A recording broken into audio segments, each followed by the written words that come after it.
کوبایاشی نے گہرائی میں دیکھا۔ اوزاکی تکلیف سے چیخ رہا تھا۔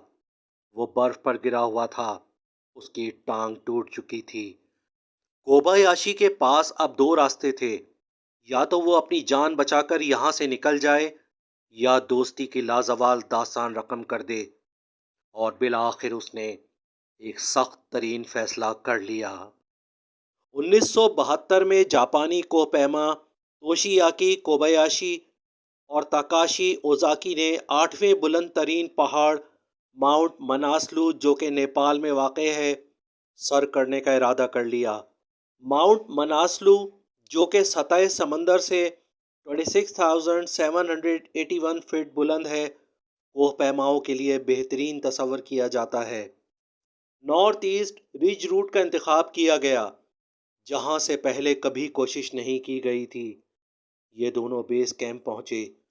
دونوں بہترین دوست تھے اور ان کی دوستی مثالی تھی، جو کہ اس پہاڑ پر گزرنے والی آزمائشوں میں قائم رہ سکی یا نہیں۔ 5 مئی 1972 کو کوبایاشی اور اوزاکی نے ایک دوسرے کے ہاتھ تھامے اور اس مشکل چڑھائی پر کامیابی کا عزم کیا۔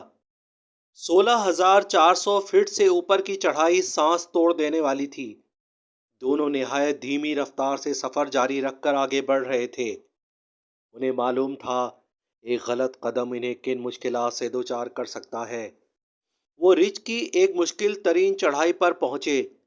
یہیں اوزاکی سلپ ہو گیا اور نرم اور سخت برف پر گرنے لگا۔ اس نے خود کو سنبھالنے کی بہت کوشش کی، لیکن ناکام رہا۔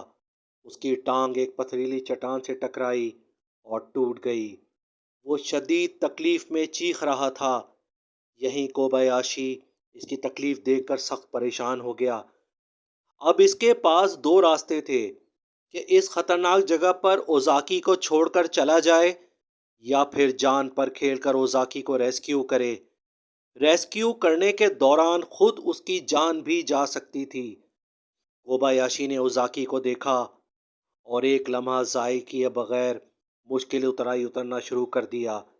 وہ اوزاکی تک جا پہنچا۔ اس کی حالت بہت خراب تھی۔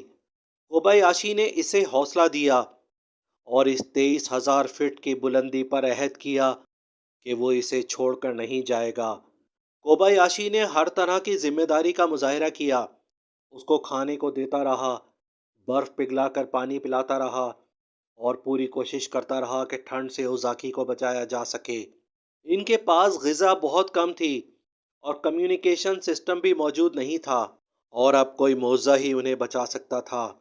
گھنٹے دنوں میں بدلنے لگے اور ان دونوں کی حالتیں غیر ہونے لگیں۔ 23,000 فٹ کی بلندی انہیں دھیرے دھیرے موت کی سمت لے جا رہی تھی، لیکن ہمت اور حوصلے سے یہ دونوں موسم کی سختیاں برداشت کر رہے تھے۔ اور پھر وہ ہو گیا جو ان کی ہمتیں توڑنے لگا۔ برف باری شروع ہو گئی اور تیز ہوائیں ان کے جسموں سے ٹکرانے لگیں۔ درجہ حرارت -50 ڈگری سینٹی گریڈ تک گر گیا۔ یہ خود کو گرم رکھنے کی ناکام کوششیں کرتے رہے۔ اوزاکی نے کوبایاشی سے کہا کہ وہ اپنی جان بچا کر یہاں سے چلا جائے، لیکن کوبایاشی ہمت ہارنے والا نہیں تھا۔ اس نے صاف انکار کر دیا۔ اب کوبایاشی کے ہاتھ اور پیر فروسٹ بائٹ سے خراب ہونے لگے۔ اس کی انگلیاں سیاہی مائل ہو گئیں، لیکن اس کے باوجود اس نے اوزاکی کا خیال رکھنا بند نہیں کیا، جو ٹوٹی ٹانگ کے ساتھ مجبور و بے بس پڑا تھا اور دن بدن کمزور ہوتا جا رہا تھا۔ ادھر کئی دن گزر چکے تھے اور جاپانی کوہ پیما ناؤمی اوئمرا جو کہ بیس کیمپ میں ان کا منتظر تھا، ان کے وقت پر واپس نہ پہنچنے کی وجہ سے سمجھ گیا تھا کہ دونوں کوہ پیما کسی مشکل میں گھر چکے ہیں۔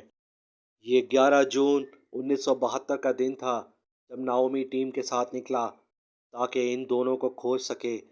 سخت موسم اس کے آڑے آیا، لیکن ناؤمی نے ہمت نہیں ہاری اور سخت جدوجہد کے بعد ان دونوں تک پہنچ گیا۔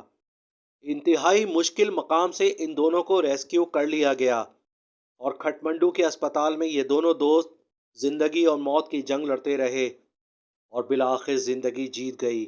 کوبایاشی نے دوستی کی وہ مثال قائم کی کہ رہتی دنیا تک اس کا نام سنہری حروف سے لکھا جائے گا۔ وہ خود سخت بیمار ہو گیا۔ اس کے ہاتھ پیر برف نے گلا سڑا دیے لیکن اس نے اوزاکی کا ساتھ نہیں چھوڑا اور 23,000 فٹ کی بلندی پر پھنسے ان دونوں دوستوں کی لازوال دوستی امر ہو گئی۔ اگر کوبایاشی اس دن چلا جاتا تو نہ جانے اوزاکی کتنی دردناک موت کا شکار ہو جاتا، لیکن کوبایاشی اپنی جان پر کھیل گیا اور دوستی کی لازوال داستان رقم کر گیا۔ فیئر آف ڈارک نائٹس میں آپ سچے، حیرت انگیز اور خوفناک واقعات دیکھ سکیں گے۔ اس طرح کے مزید واقعات دیکھنے کے لیے چینل کو سبسکرائب کر لیجئے اور کمنٹ سیکشن میں اپنی رائے کا اظہار ضرور کیجئے۔ Thanks for watching.